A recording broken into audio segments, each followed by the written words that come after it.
প্রিয় বন্ধুরা, আসসালামু আলাইকুম। ভালো আছেন সবাই, আশা করি সবার জন্য শুভকামনা। আজকের ভিডিওটা ব্লাড লাইন। সবাই শুধু একই কথা, blood line blood line blood line. Blood লাইনের গুরুত্ব কি? আমার প্রশ্ন আপনাদের কাছে, ব্লাড লাইনের গুরুত্বটা কি? ব্লাড লাইনের কি আদৌ কোনো গুরুত্ব আছে? আপনারা একটা জিনিস চিন্তা করে দেখেন, একই বাবা মায়ের সন্তান, অনেক ভাই বোন, তারা একই ব্লাডের, সবাই কি একরকম পারদর্শী?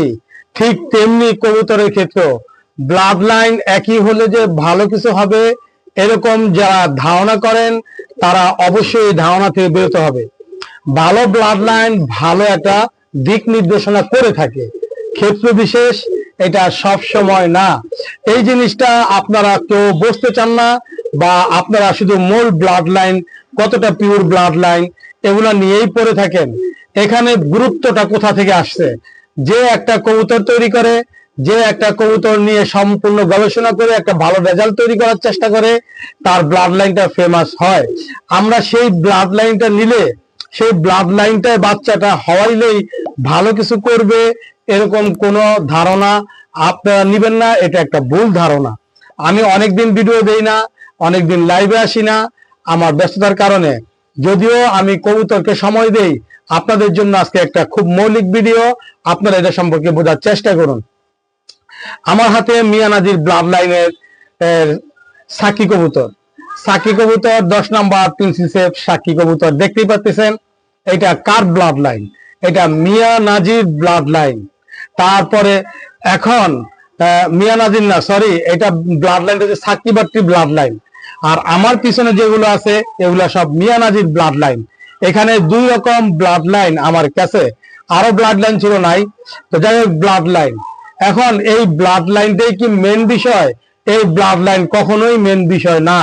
এই ব্লাড লাইনটা মেন বিষয় তখনই হবে একজন লোক, আপনি যখন কবুতরের বেবি ভালোভাবে নিতে পারবেন, পয়েন্ট গুলা ঠিক রাখবেন। কবুতরের যে আমরা জোড়া দেওয়ার সময় পয়েন্ট দেখি, আমাদের গুলো জোড়ায় আছে, ডিম বেবি নিবে, এরকম জোড়া দেওয়ার আগে পয়েন্ট গুলা দেখি, কবুতরের পয়েন্ট দেখি, মেলের দেখি, ফিমেলের দেখি, দেখে আমরা পারো ও বার এটাকে পরীক্ষা নিরীক্ষা করি যে কোনটার সাথে কোনটা দিলে এটা ভালো পয়েন্ট গুলো আসবে, বাচ্চাগুলো ওরার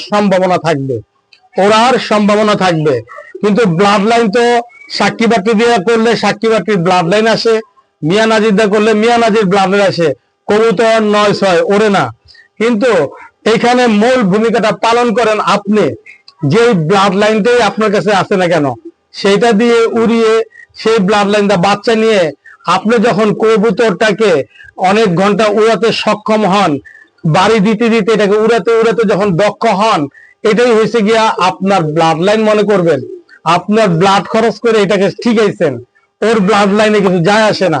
এই জন্য ব্লাড লাইন কিছু না, আপনার ওস্তাদি আপনার মধ্যে, কবুতরের মধ্যে প্রয়োগ করবেন, আর আপনার ওস্তাদির সব দিকটাই কবুতরের মধ্যে যদি থাকে, তাহলেই সেই ব্লাড লাইনটা ভালো উড়বে। সাক্ষী বাটির মূল ব্লাড লাইনের বেবি যদি আমি আপনাকে দেই, আপনার কবুতর উড়বে না 1 ঘন্টাও। তারপরে মিয়া নাজির ব্লাড লাইন যদি দেই, ওড়ে না, অরিজিনাল ব্লাড লাইন ওড়ে না, এখানে ক্রস করতে হয়। সেখানেই তো ওস্তাদি, ক্রসের জায়গাটাই ওস্তাদি। পয়েন্ট গুলা ঠিক আছে কিনা, আমি কবুতর বিষয়ে সব পয়েন্ট আগেই দিয়ে রাখছি। বডি, পাক, পা, তারপরে দম, এই যে দমটা কি হতে হবে, কি করতে হবে, সব পুঙ্খানুপুঙ্খানে পয়েন্ট গুলা ঠিক রেখে বেবি নেন, ক্রস করেন, ভালো ব্লাড লাইন দিয়ে করেন, তারপরে দেখবেন এগুলার খেলা। আর আপনি হবেন মূল ব্লাড লাইনের হোতা। এর নাম হইছে ব্লাড লাইন। ভালো থাকেন, ঐশু, আল্লাহ হাফেজ।